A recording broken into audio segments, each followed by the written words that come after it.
كيفية علاج طفح جلد الأطفال والسعال والمغص وغيرها باستخدام العلاجات الطبيعية. اكتشف علاجات لطيفة وخالية من المواد الكيميائية لبشرة طفلك الحساسة. أهلاً بكم أيها الأمهات العزيزات في لقاء اليوم.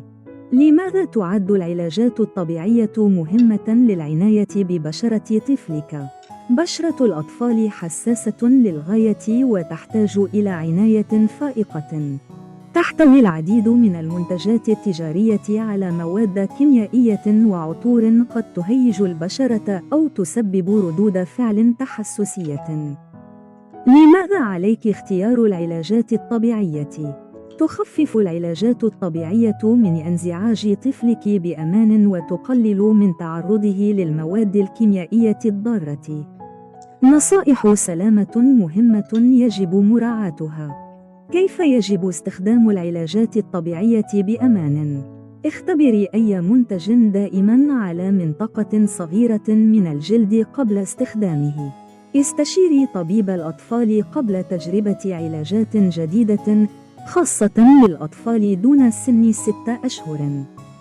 لا تستخدمي الزيوت العطرية أبداً على الأطفال دون سن 3 أشهر دون استشارة خبير.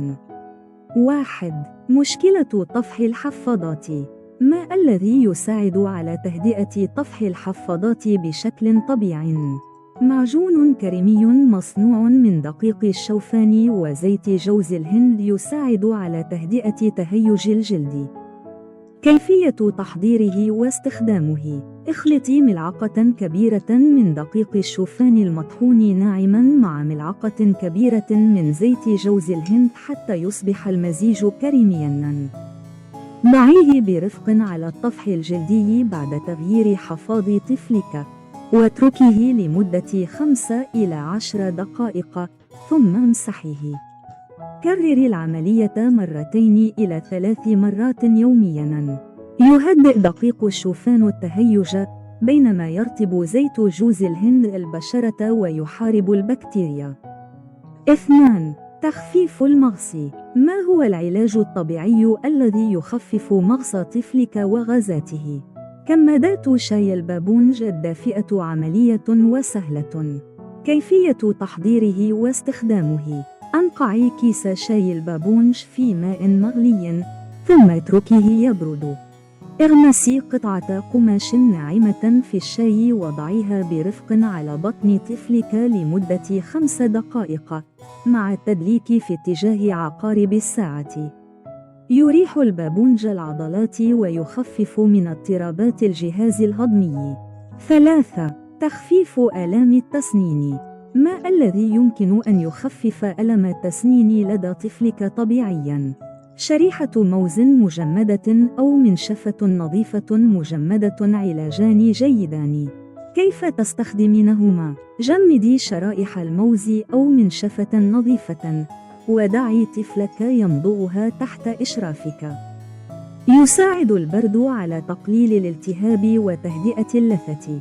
4. علاج السعال. ما هي الطريقة الطبيعية التي تساعد على تخفيف سعال طفلك؟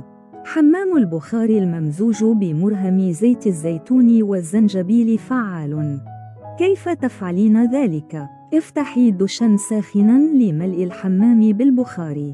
امزجي زيت الزيتون مع رشة من الزنجبيل المطحون لتحضير مرهم. اجلسي مع طفلك في حمام البخار لمدة 10 إلى 15 دقيقة ثم دلكي المرهم برفق على صدره. هذا العلاج مخصص للأطفال فوق سن 6 أشهر فقط. يذيب البخار المخاط بينما يهدئ الزنجبيل الالتهاب. 5. الحمى الخفيفة. ما هي الطريقة اللطيفة للمساعدة في خفض الحمى الخفيفة لدى طفلك؟ مسح جسم طفلك بإسفنجة مبللة بماء دافئ مع براعم اللافندر اختيارياً. كيف تفعلين ذلك؟ انقعي إسفنجة استحمام في ماء دافئ ليس بارداً مع براعم اللافندر اختياري. امسحي بلطف إبطي طفلك ورقبته وساقيه للمساعدة في خفض الحرارة بشكل طبيعي والحفاظ على راحته. 6. علاج قشرة الرأس. ما هو العلاج الطبيعي الذي يساعد في علاج قشرة رأس الطفل؟ التدليك بزيت الزيتون والتنظيف اللطيف يجديان نفعاً. كيف يستخدم؟ دلكي ملعقة صغيرة من زيت الزيتون على فروة رأس طفلك واتركيها لمدة 10 دقائق. ثم اغسلي بلطف بشامبو أطفال لطيف. زيت الزيتون يغذي فروة الرأس ويخفف من قشرة الرأس. لماذا تختارين العناية الطبيعية لطفلك؟ لأنها آمنة ولطيفة وفعالة لبشرة طفلك الحساسة.